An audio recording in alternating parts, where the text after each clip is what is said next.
Bonjour et bienvenue dans cette nouvelle vidéo Smile 3D. Aujourd'hui, nous allons voir ensemble comment communiquer une teinte personnalisée directement au laboratoire en utilisant le dossier Medit et la passerelle Medit. On va voir deux sortes de possibilités de communiquer cette teinte. Une première sous forme de schéma, comme à l'époque du carnet de fiches où on venait dessiner sa dent, on venait indiquer la zone avec la teinte du collet, la zone au niveau de cœur de dent et ainsi de suite. Et une deuxième un peu plus complexe pour des teintes un peu plus délicates, où là on utilisera l'option que Medit met à disposition qui s'appelle le guide de teinte intelligent. Concrètement, c'est la petite option qui va vous donner la teinte de votre patient. Nous, on va la détourner afin de communiquer une teinte complexe au laboratoire. Donc, la première, le schéma de teinte. Avec les caméras Medit, on a la possibilité de prendre une photo. Et en fait, l'idée, ça va être de prendre la photo de notre patient, enfin de la dent de notre patient. Et sur cette photo-ci, on va pouvoir y faire un schéma, un dessin de teinte, un schéma de teinte. Donc pour pouvoir faire ça, on va aller donc dans l'option caméra HD sur la partie gauche. On va prendre sa caméra et on va aller photographier la dent en question ou la dent adjacente.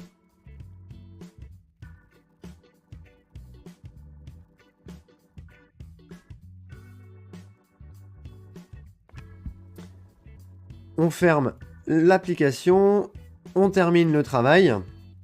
Donc c'est-à-dire qu'on lance le post-traitement.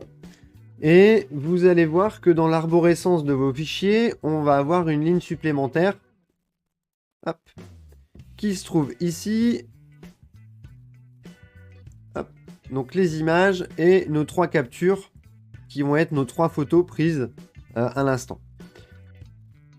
Pour aller faire notre schéma, notre dessin sur cette photo, on a le petit crayon ici en bas. Et maintenant, je vais pouvoir aller dessiner les zones et faire mon schéma de teinte comme je le faisais auparavant avec le carnet de fiches. Hop.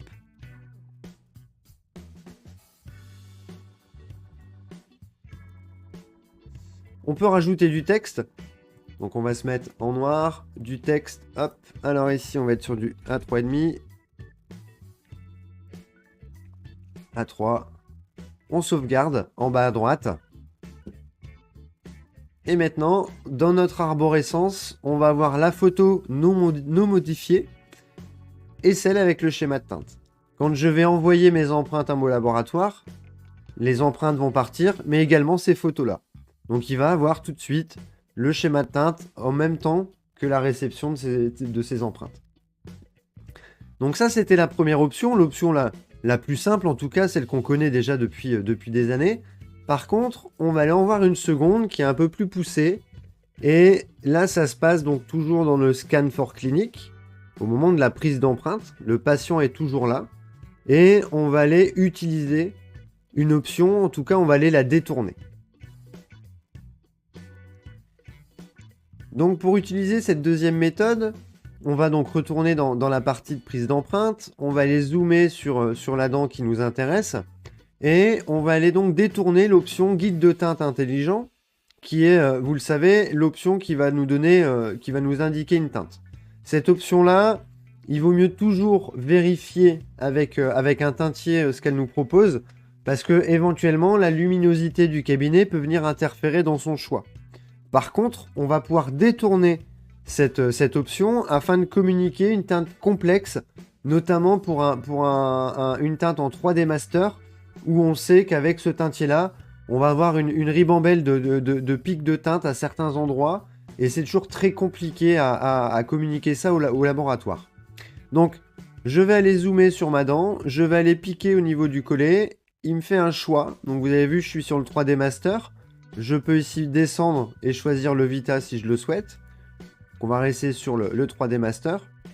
On va aller lui indiquer la teinte qui nous intéresse. Maintenant, si les trois ici ne m'intéressent pas, je vais aller dans personnaliser et je peux sélectionner celle qui m'intéresse réellement. Admettons. On va aller faire la même chose un peu partout sur la dent. Hop. Tac. Je suis satisfait, je suis venu indiquer les zones, en tout cas les zones de teinte qui m'intéressent. Je valide ici en bas.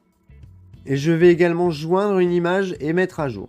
Et là, le logiciel est en train de nous faire une capture d'image de cette photo-là, qui va se retrouver dans notre arborescence de dossier, qui va être envoyée avec les empreintes au laboratoire.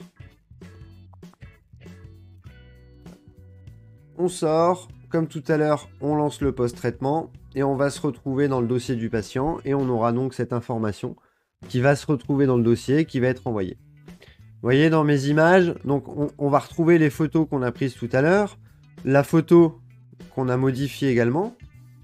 Hop, alors il y a un petit temps d'enregistrement.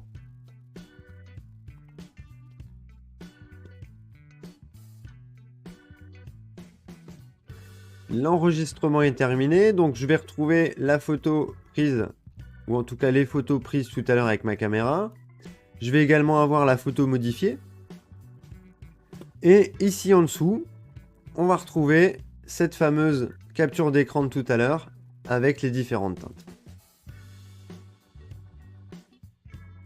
Quand je vais envoyer ma commande au laboratoire, tout ce qui va se trouver ici va être envoyé. Mes photos, mon schéma de teinte et éventuellement une teinte un peu plus caractérisée. Cette vidéo est maintenant terminée. Si vous avez des questions, n'hésitez pas à les poser en commentaire, on y répondra. Et n'hésitez pas également à vous abonner afin d'être toujours prévenu de nos dernières vidéos. À bientôt!